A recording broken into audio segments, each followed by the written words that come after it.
Welcome, everyone.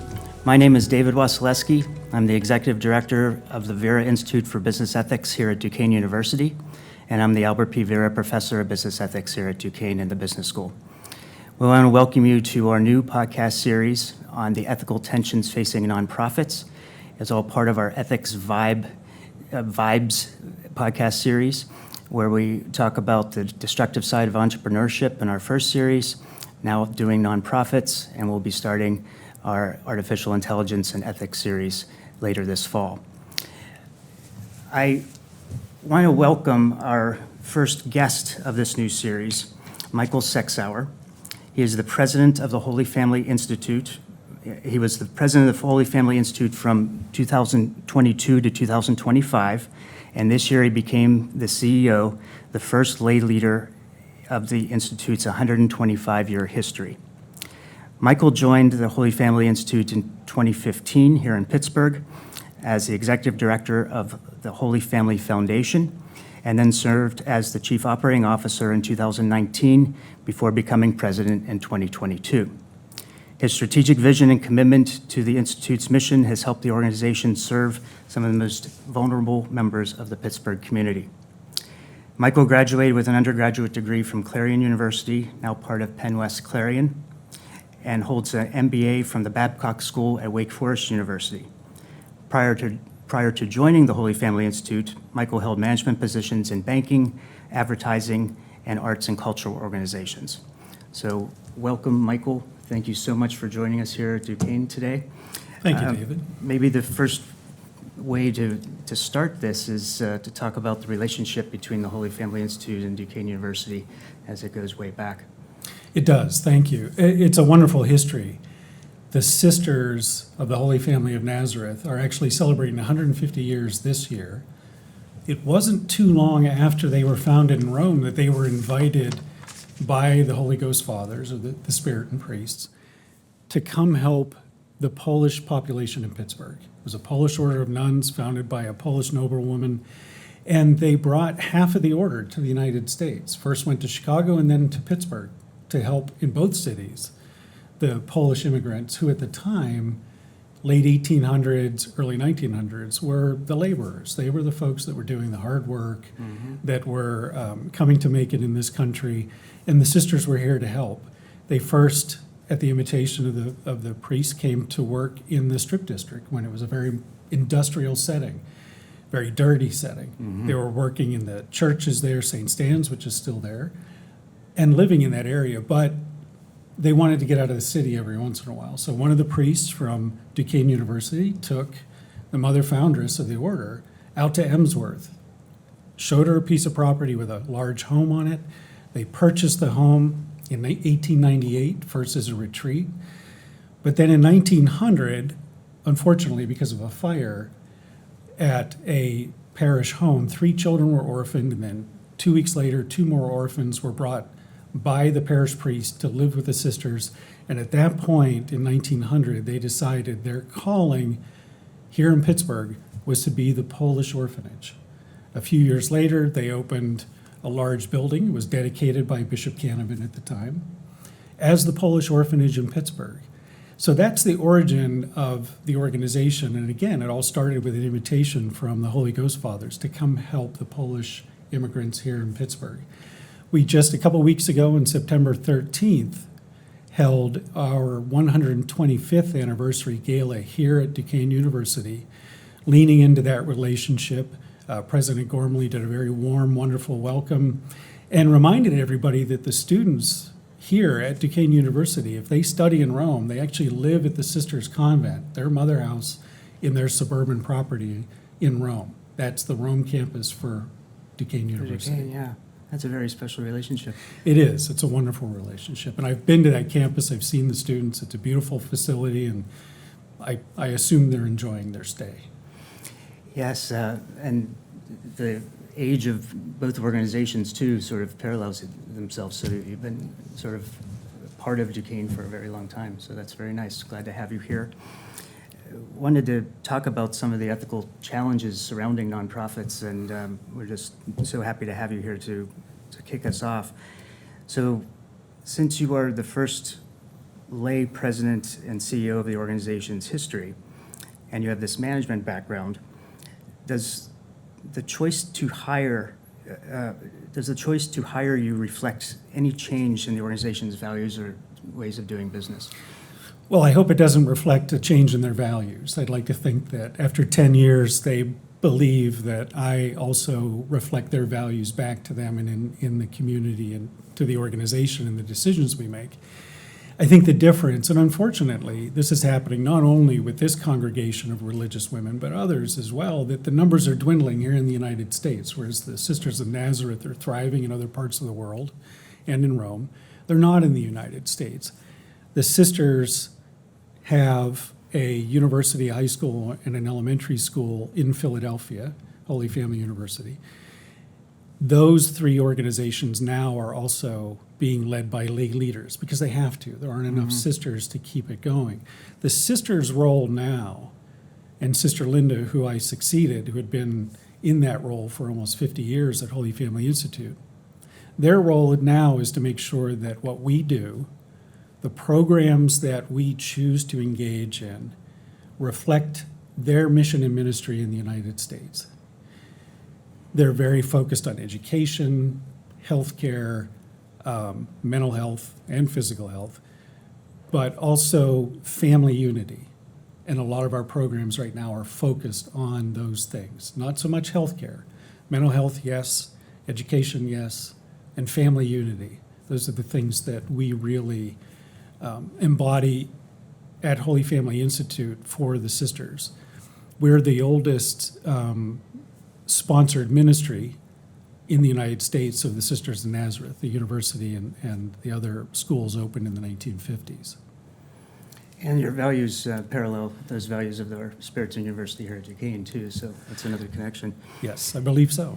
So the fact that you are a faith-based organization, does that affect your day-to-day decision-making or even on a strategic level, looking more long-term? You know, that's one of the questions that Sister Linda and I explored the day that I met her when I went out to the Institute for my interview. And what she pointed to, and what we still do, we talk about the history and the charism of the sisters and their focus, but also Catholic social teachings, which, if you read them, are just very basic ways to do good, to respect other people, to respect the earth, options for the poor, and other things. And ironically, it was Pope Leo the 13th who's considered sort of that father of Catholic social teaching. Mm-hmm. And it was under Pope Leo that the sisters were established. So it's easy to carry those forward, whether you're Catholic or not, working for Holy Family Institute. We put our staff, all of our staff, go through orientation. We talk about the history of the organization. We talk about the history of the sisters, but then we talk about how it's easy to live Catholic social teaching in the workplace every day, and how our mission and ministry reflect Catholic social teaching.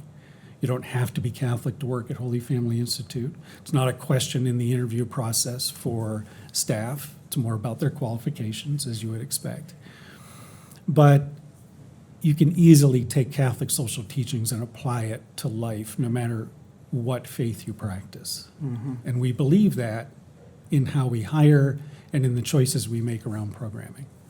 Okay, so day-to-day and more long-term. Yes, I think so.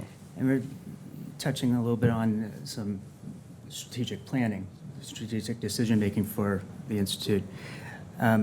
Given that major source of funding for nonprofits in general is through private donors and organizations, have you ever run into an issue with a potential donor that would benefit the Holy Family Institute, but with some of their background would conflict with your organization's values? I would say in the 10 years that I've been there, we've not run into that situation with an individual donor. And I think really the way to characterize that is, would an individual donor put restrictions on a gift that would be counterintuitive to the mission of the sisters or the Institute? And I haven't encountered that. We have been approached by businesses, without naming any of them, that would like to make a donation. And we've said no, either because of the type of business that they're involved in, or maybe because of their stance in the community, or about maybe one of the groups of individuals that we serve. So we are judicious when it comes to accepting donations, private or, from, as I said, company, corporate.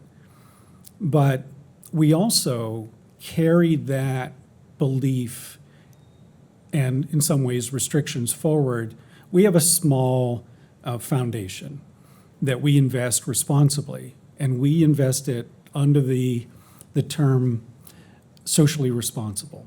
So, for example, if you were to look at our investments, you wouldn't see a Catholic organization like ours investing in a company that makes weapons, for example. Right. That's the easiest example that I can give right now. But it does obviously get a little bit more complicated. You have mutual funds and things, and you have to wonder where they are putting their money. But we do our best to invest responsibly in the small amount of money that we have, and to accept donations responsibly, so that we're not setting up expectations that would be counter to the mission of the organization or the ministry of the sisters. Well, that's a real tension for you, right? Because you thrive on the donations and it benefits the organization, but you just absolutely cannot compromise your mission and values. That's right. And so then it's actually easy to turn down certain offers of donations, or to decline whatever it might be that would put a restriction on the organization. Now, that said, and that practice is reflected in the programs that we pursue. The good news for Holy Family Institute, our operating budget's, let's say in round numbers, $35 million a year. Only about 10% of that comes from private donations. We get a fair amount of money from EITC for our high school Nazareth Prep, the educational improvement tax credits that come from corporations. But for the most part, our organization is funded through state, county, and federal money. Some private money. For example, we have our energy assistance program, where we provide a community presence on behalf of and sponsored by Duquesne Light to help people qualify for energy assistance if they're in danger of having their service shut off. Mm-hmm. We see almost 40,000 families a year directly interact with that large number every year to try to help them qualify for assistance so they don't have their service shut off.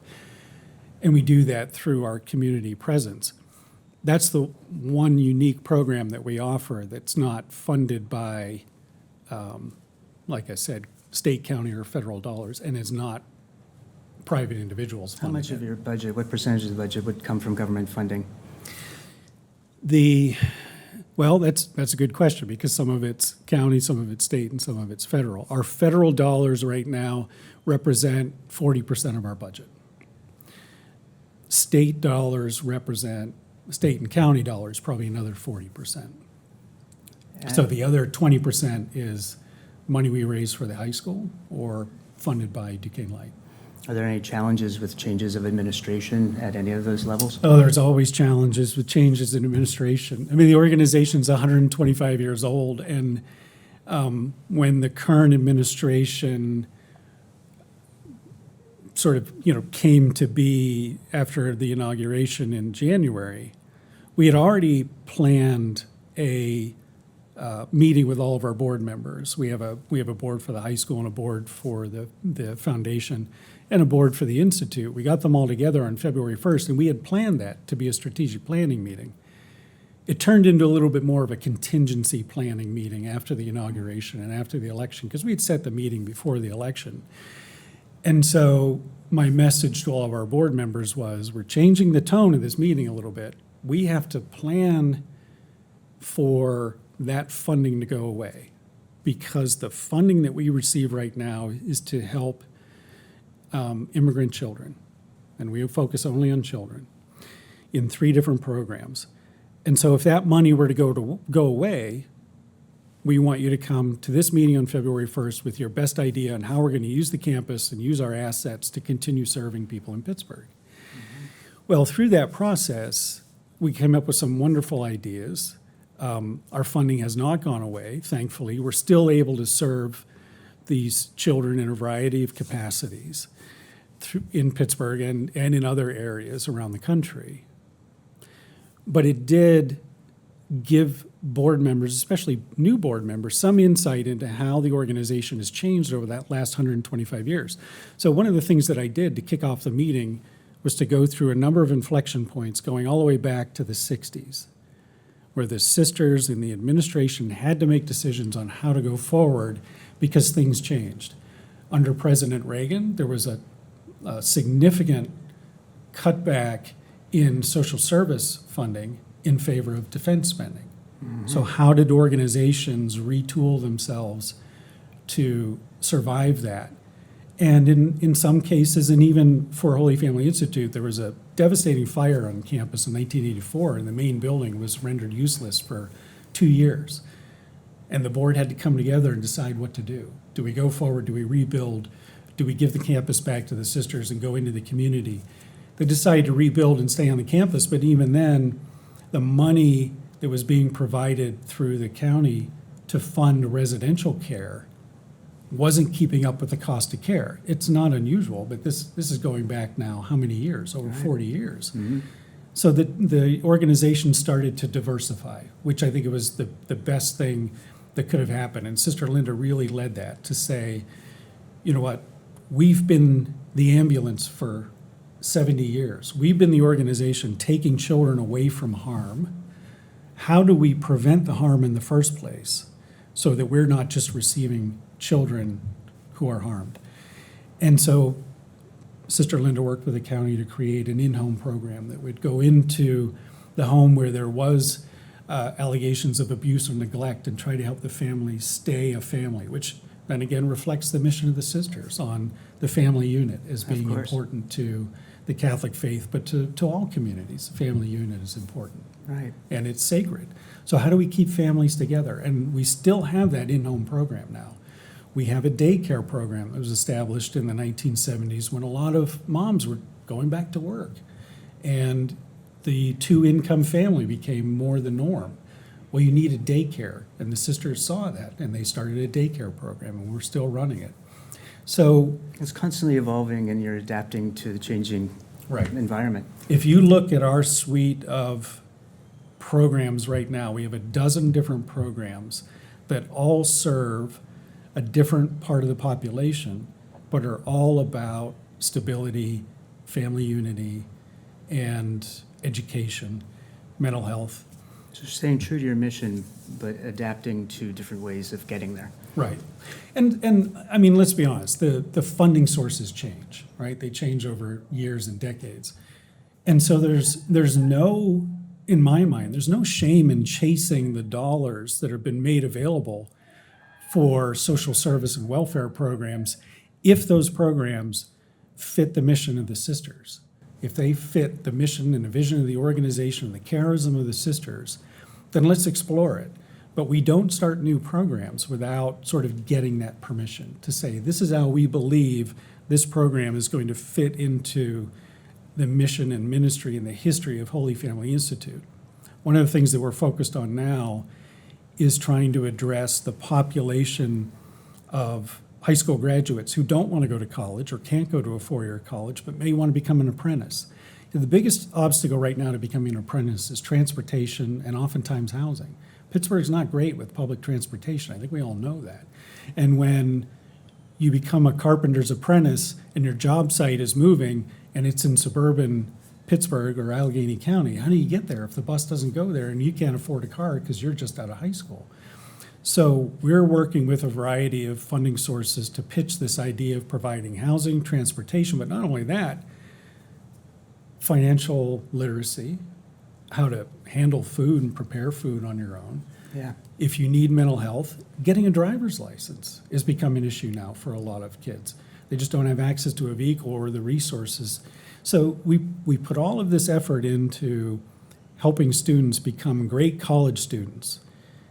we need to put the same effort into helping kids who want to go right to work.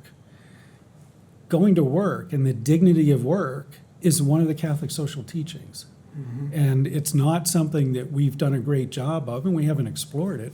We have a high school, but then how do we help those kids if they aren't going to college? What do we do for them next? Or any young adult in the community that wants to go to work but doesn't have the means to go to work. They have the attitude, they have the aptitude, but they don't have transportation. It You seems like it would initially be a think that would basic. Yeah. Yeah. You initially think that would be such a challenge, but it's a huge challenge. It for is. It is. And so all of those things and the programs that we offer, the things that we do, and the 40,000 families that we interact with every year are driven by the mission and ministry of the sisters, reflective of what the Pittsburgh population needs now. Well, that's beautiful. Do you ever find that your donors or funding agencies ever try to dictate how the funds are to be used, to sort of compromise your managerial discretion? No, I think we avoid those situations purposefully. As I said earlier, if there are restrictions on a gift, the restrictions need to reflect either the programmatic offerings of the organization, or they need to reflect a direction that we're trying to go. But we don't let donors dictate direction. We also won't chase dollars from the county or the state or the federal government unless they reflect the mission and ministry of the sisters. And it's actually, I would say, easier than you might think. It's okay to walk away from dollars that don't fit the mission. Somebody else can use them. Somebody else can provide those things. And a good example, 2 years ago, we closed our mental health program at a time when you would think people need mental health support more than ever coming out of COVID and those challenges. The problem was, again, the reimbursement rates weren't keeping up with the cost of employing a licensed clinical social worker who has spent years getting a master's degree and going through supervision, only to find out they're only going to make $55,000 a year absorbing other people's problems. And when larger organizations in Pittsburgh came along and said, I'll give you a $15,000 raise to come work for me, all we could do is wish them well and send them on their way because they're finally getting their day in the sun, right? Like teachers, I wish they would get their day in the sun in terms of compensation and recognition. And so, yes, there's a need for mental health support. We want to provide that because it's oftentimes very supportive of the family unit. But if we can't afford to do that, we have to let it go. We can't allow a program with a $200,000 operating loss to drag down all the other programs that are breaking even. Right. And so it was a difficult decision. The clinicians were fine. Of course, we transfer our clients appropriately.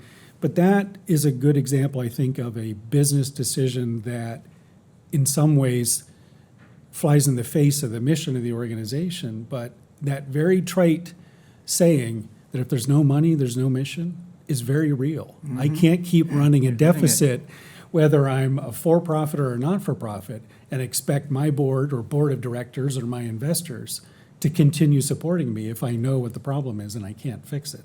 And in this case, after 10 or 15 years of offering that service, we had to let it go because it just became unmanageable for us. And that's okay. Somebody else will provide those services. Sure.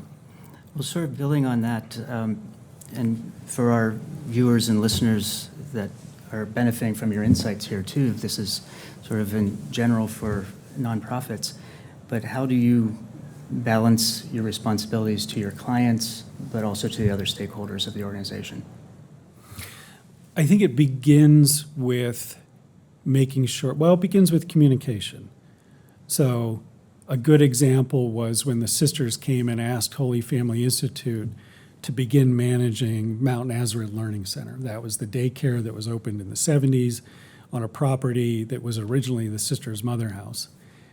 They asked us if we would take it over to continue that program. Very robust program. But the first thing we had to do was go to our boards and say, here's an opportunity. This is what it looks like financially, because someone's going to ask. There are always going to be the people saying, well, how many children do we serve? How many families do we serve? How are we making a difference? But then if you recruit the right board members, you're going to have board members saying, is it financially viable? You have to be able to answer that question.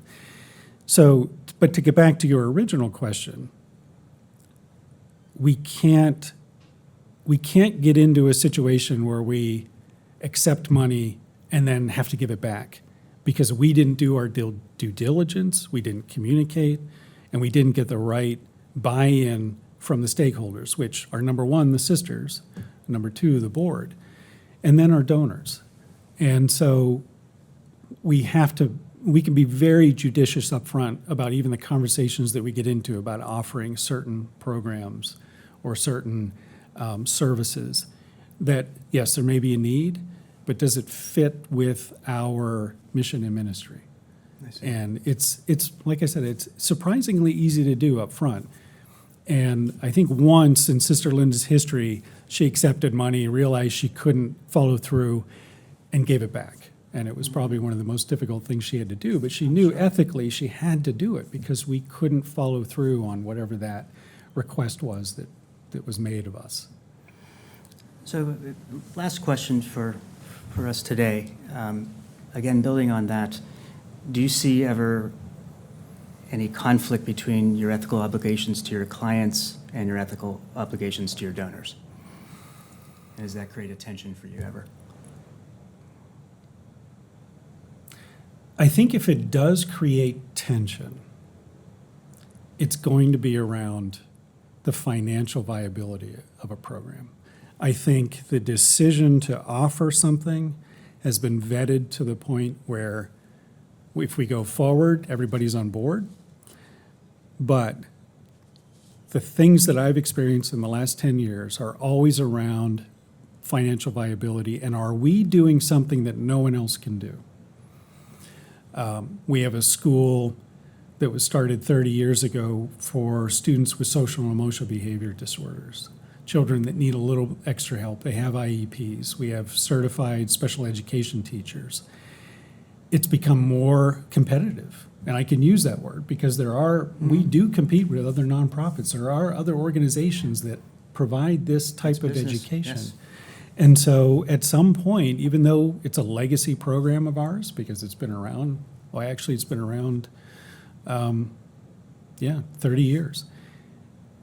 But at some point, if it's not viable for us and someone else has a better mousetrap, a better way to provide those services, we have to be able to stand up in front of the board and the sisters and the staff, the families, and say, we just can't provide this anymore. It's not viable for us. And there are always going to be people that think we need to put the mission first. And yes, we can do that. We can do that at the front end when we make a decision about taking on a program.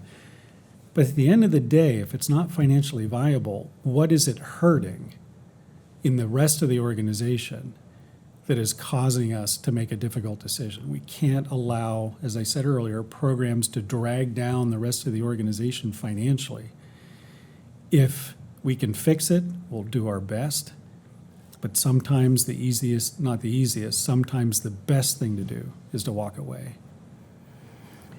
Michael, thank you so much. I feel our viewers benefit a lot from your insights here. You really have provided a great model for how you're running your business through ethical values, where the ethical values are actually driving what you do and also serving your mission. So I'm very impressed with what you do, and thank you for all your service to the community. Well, thank you, David. It's been an interesting road. As you mentioned earlier, I started out in advertising and marketing and on the for-profit side and banking, and never saw myself doing what I'm doing. But it is a business. It's a $36 million business. We don't pay taxes, I get it. But it's still a business. I have all the same challenges, personnel challenges, And that's product what we're and trying to bring service out in this challenges. series too. So Right. And I would encourage, especially business students trying to find their way or even get their first job, look at the nonprofit sector. There's plenty to offer. And there are plenty of organizations that will benefit from someone with business acumen and business experience to help move the needle, to help serve clients. Because at the end of the day, you're providing a product or a service that someone needs. You have to do it efficiently and effectively. and for us, within our mission. Lastly, can you tell our viewers how to find you on the web and how Sure. they might be able to actually donate as well? Absolutely, that would be great. You can find us at hfi-pgh.org. And in fact, we have a fundraiser coming up with the Steelers, the Ed Block Award for Courage in November. It's something we do every year, and that is reflective of Holy Family Institute's connection to the Rooney family, which I know the university has a very strong connection to Yeah, the we Rooney see across family. from Rooney Field right here. Right. The chief used to bring the rookies to volunteer at Holy Family Institute within the first week of them showing up in Pittsburgh during training camp. And they have continued supporting us, the Rooneys, through Dan Rooney and Art, and now his son Dan. They've been supporting us for decades, and it's been a wonderful relationship, as it is with Duquesne University. The connection there with Duquesne, for sure. Yep. Thank you so All much, right, Michael. David, thank you for your time. Our pleasure to have you. So thank you all for watching. We will be continuing our podcast series as part of the Ethics Vibes for the Vera Institute with the ethical tensions facing nonprofits later this fall. Look for us wherever you see your podcasts, wherever you find your podcasts. We're on YouTube and Spotify and Apple. So thank you very much, and we will see you next time.